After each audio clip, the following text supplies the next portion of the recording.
உங்ககிட்ட அப்போ plan B இருக்கா என்ன? ஆமா. சொல்லுங்க மேடம், நான் என்ன செய்யணும்? Plan B is in progress. நடந்துட்டு இருக்கு. என்ன மேடம் சொல்றீங்க? என்னெல்லாம் வச்சு ஒர்க் அவுட் பண்ண சொதப்பிடுதுன்னு நீங்களே செய்றீங்களா? ச்சே, அப்படிலாம் இல்ல. இந்த பிளான்ல ஒரே ஒரு ஆள் தான் இன்வால்வ். ஒரு ஆளா? யார் மேடம்? அரவிந்தா? யார் மேடம்? மனோகர். மனோகர் அண்ணனா? ஆமா, மனோகர் மூலமா தான் வேலையை முடிக்க போறோம். அவர்கிட்ட எவிடன்ஸ் கலெக்ட் பண்ற அசைன்மெண்ட் கொடுத்திருக்கேன்.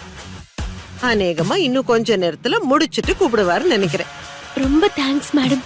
எங்களுக்காக நீங்க எவ்வளவோ மெனக்கட்டுறீங்க. ஒரு சில பேர் நம்ம லைஃப்ல இந்த காலகட்டத்துல இல்லனா நம்ம என்ன ஆயிருப்போம்னு நமக்கே தெரியாது. சத்தியமா நினைச்சு கூட பார்க்க முடியாது. அப்படிதான் இந்த கஷ்ட காலத்துல நீங்க எங்களுக்காக சாமி மாதிரி வந்து எல்லாம் செய்றீங்க.